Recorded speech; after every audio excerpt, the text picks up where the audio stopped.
28वां बाब। तब इसहाक ने याकूब को बुलाया और उसे दुआ दी और उसे ताकीद की कि तू केनानी लड़कियों में से किसी से ब्याह न करना।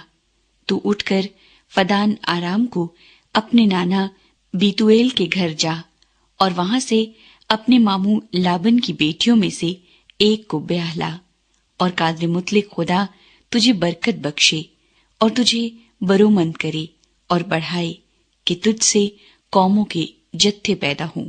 एसाव एक और बीवी ब्याह लेता है, और वो अब्राहम की बरकत तुझे और तेरे साथ तेरी नस्ल को दे कि तेरी मुसाफरत की ये सरजमीन जो खुदा ने अब्राहम को दी तेरी मीरास हो जाए। सो इसहाक ने याकूब को रुखसत किया और वो फदान आराम में लाबन के पास, जो अरामी बैतुएल का बेटा और याकूब और एसाव की मां रिबका का भाई था, गया।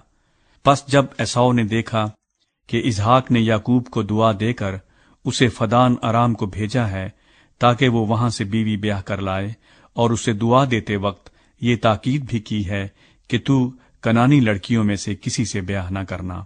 और याकूब अपने माँ बाप की बात मानकर फदान आराम को चला गया।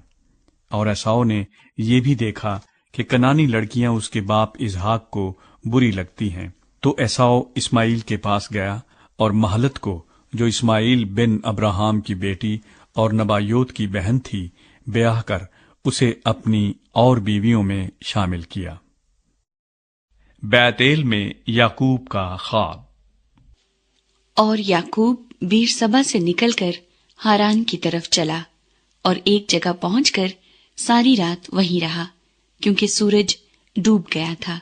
और उसने उस जगह के पत्थरों में से एक उठाकर अपने सरहाने धर लिया और उसी जगह सोने को लेट गया।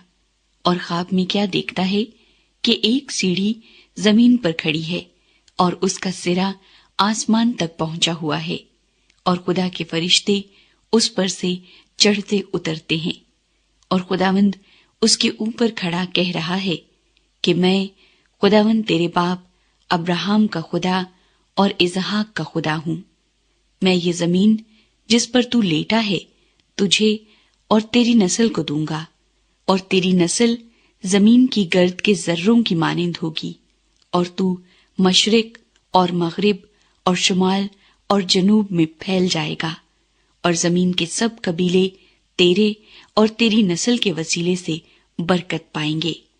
और देख, मैं तेरे साथ हूं, और हर जगह जहां कहीं तू जाए तेरी हिफाजत करूंगा, और तुझको इस मुल्क में फिर लाऊंगा, और जो मैंने तुझसे कहा है जब तक उसे पूरा न कर लूं तुझे नहीं छोड़ूंगा। तब याकूब जाग उठा और कहने लगा कि यकीनन खुदावंद इस जगह है और मुझे मालूम न था। और उसने डर कर कहा, ये कैसी भयानक जगह है। सो ये खुदा के घर और आसमान के आस्ताने के सिवा और कुछ न होगा। और याकूब सुबह सवेरे उठा और उस पत्थर को जिसे उसने अपने सरहाने धरा था लेकर सतून की तरह खड़ा किया, और उसके सिरे पर तेल डाला, और उस जगह का नाम बैतेल रखा, लेकिन पहले उस बस्ती का नाम लूज था। और याकूब ने मन्नत मानी और कहा कि अगर खुदा मेरे साथ रहे और जो सफर मैं कर रहा हूं इसमें मेरी हिफाजत करे, और मुझे खाने को रोटी और पहनने को कपड़ा देता रहे, और मैं अपने बाप के घर सलामत लौट आऊं, तो खुदावंद मेरा खुदा होगा, और ये पत्थर जो मैंने सतून सा खड़ा किया है खुदा का घर होगा। और जो कुछ तू मुझे दे उसका 10वां हिस्सा जरूर ही तुझे दिया करूंगा।